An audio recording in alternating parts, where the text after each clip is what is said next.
Hi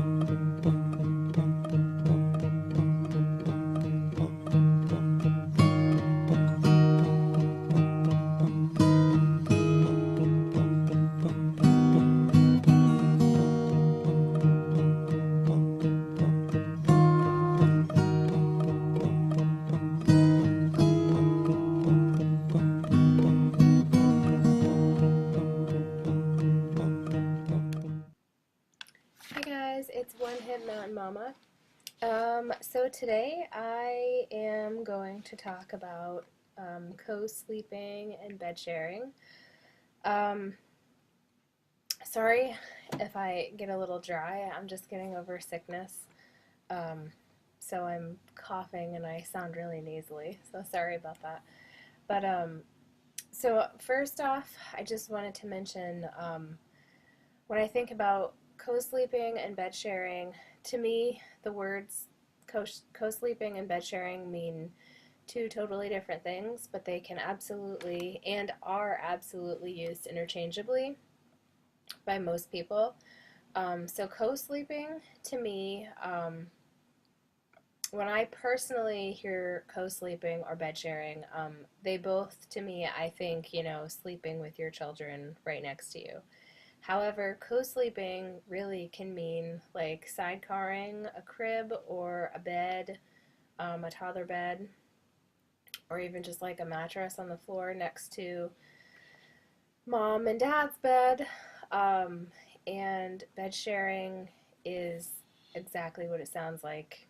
You're sleeping with your child in your bed with you. Um, I currently sleep with both of my kids with me. I actually have like two queen size mattresses. Sorry, the cat is driving me crazy here. I have two queen size mattresses that are pushed up against each other, and Olivia sleeps on one, and Julian and I sleep on the other. Um, I am sort of back and forth most of the night. I Sometimes she'll come down and snuggle, with both of us. Sometimes um, Julian gets really rambunctious while he sleeps, and he's like kicking and headbutting and all sorts of stuff. So I will get up in bed with Liv and sleep with her. Um, and this is, it's just normal for us. I've always, even um, when Olivia was little, she slept in bed with Steve and I for a really long time, and then we kind of sidecarred a mattress, a toddler bed actually, up to our next to our mattress. And we did this because she was all over and she was kicking in the middle of the night, but we didn't want to put her in her own room, so we did that for a really long time.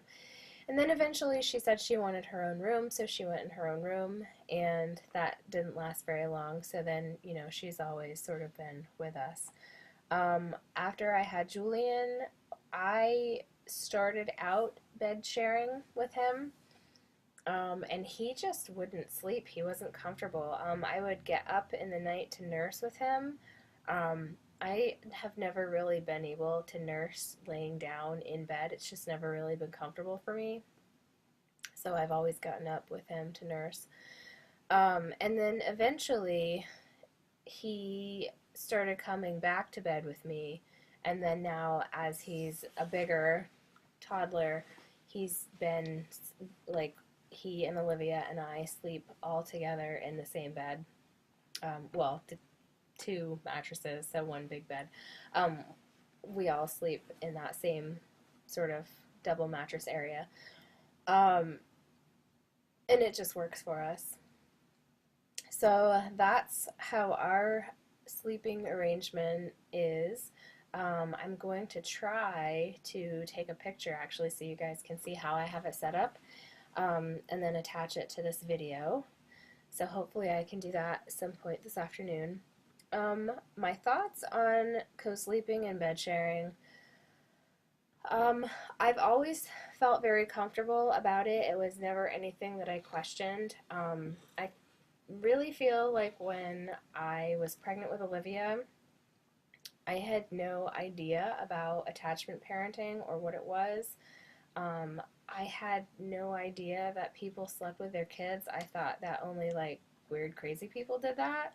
And then once she was born, you know, we put her in the crib like for 1 or 2 nights and it just didn't work out. And we brought her to bed with us, and that was just normal. And for a long time, I was afraid to tell people, what I did, what we were doing, for fear that they would think that there was, something wrong with it or whatever. But eventually, the more I learned about attachment parenting, the more comfortable I got expressing, when people would, you know, just stuff, comments come up, discussions come up, and, like, no, she sleeps with us, she sleeps with me, whatever. Um, so it wasn't an issue, and now more so than ever before, because I'm so conscious about everything, and I'm like super, super crunchy, super whatever. I don't even care. People approach me, like we get friends, we get in conversations, or, like my daughter's, most of her friends, their parents are, in their 40s somewhere, and they all think I'm crazy, and, whatever, to each his own. What works for me may not work for them. What they do doesn't work for me. I don't like having my kids in other rooms. I don't like having them far from me. I can't hear them when they sleep. Um, I just, I don't know. I feel like I would lose more sleep if they were in their own rooms, because I would be up and down and back and forth checking on them. And I just would rather them be next to me. There's nothing wrong with it. It's totally healthy. We have a great bond. And anybody who tells you otherwise is crazy, really. There's so many benefits um, to, co-sleeping or bed sharing. Um, it doesn't always have to be perceived as a bad thing like it usually is. Um, I know a lot of people question, like when Julian was little, well, aren't you afraid you're going to roll over on him, blah, blah, blah. When my kids were both infants, I actually put them for the first week after I came home from the hospital. Well, Livy was in the crib for a few nights, and then after that, we put her in. One of those little, like, I don't know, it's like a plastic square box, and it's got fabric around it, and you put it in between, like, up by your head, because they're so tiny.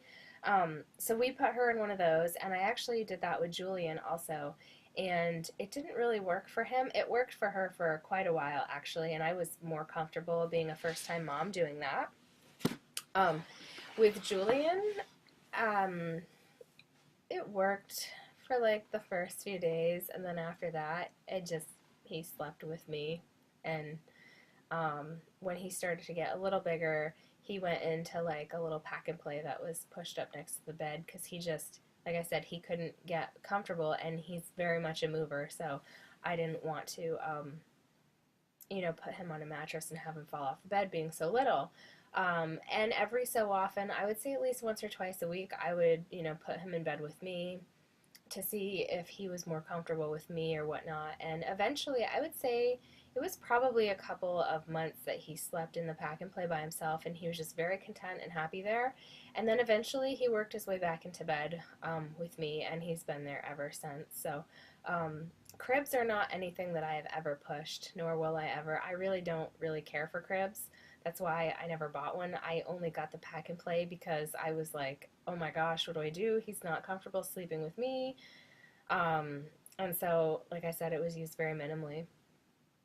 Um, so some of the benefits that I found, or I still find with my kids being close to me, are that I can hear them when they're sick. I know what's going on. Immediately when my kids wake up, I hear them, and if anything's wrong, I'm right there. I don't have to worry about somebody breaking in and, where are my kids? Are they trying to get to them? Blah, blah, blah. They're right there. Um, for me, one of the cons was that I had to get up anyway to nurse because, like I said, I wasn't very comfortable. But I assume for the most part, for most people, co-sleeping or bed sharing could be very, very beneficial to nursing moms because the baby's right there, so you literally just roll over and fall back asleep. Um, so yeah, my sleeping arrangements with my kids, I definitely don't have support from a lot of my family. A lot of my family thinks I'm crazy anyway because I don't vaccinate and I bed share and I don't feed my kids much meat at all. If they ask for it, I give it to them. If they don't get it because I don't eat it. Um, and so, like my mom's been super supportive about all of my decisions, really. She's not said anything negative about it. The rest of my family has kind of just been like, oh, like I get grief from them all the time. More so, I'd say about the vaccinations than anything else. But definitely, I do get grief about bed sharing because, how can you have an intimate relationship with your partner if you're sharing a bed with your child and, whatever. So I would definitely say that's I don't know. My biggest gripe about being a crunchy parent is having to um, educate those people that are so negative about the lifestyle and they choose to be ignorant and um, they don't want to do their own research because they know better and, whatever. If you Google, and there is a spot for Google Scholar. So these are, scholarly papers that have been peer reviewed. Um, there's tons of information out there about, bed sharing and SIDS and, not vaccinating your kids. Like, all you have to do is look and do your homework. And you'll find what you need to find. You'll find enough information to be, fairly educated to make your decision one way or the other. So that's also one thing that I wanted to mention um, was about the SIDS thing. A lot of people are under the impression that when you co-sleep or bed share, that your child automatically is going to die from SIDS. There's been a lot of research lately about SIDS, and it being SIDS being there's more of a genetic portion to it, a genetic piece that scientists are learning more and more about all the time. So I definitely would recommend doing your homework and looking up information about SIDS, and don't believe everything that you hear. Um, Really quickly, as for being intimate, because I'm at 12 minutes and 20 seconds, as for being intimate, there is no need to have an intimate relationship with your partner solely in the bedroom. Like, if you're only being intimate in the bedroom, my God, experiment a little. I'm not saying that I am never intimate in the bedroom, because I certainly am, but I'm definitely saying that there is a lot more places to get some action from your partner than just the bed. So anyway, guys, there you have it. If you have any questions, feel free to ask. Otherwise, I'll see you for our next topic.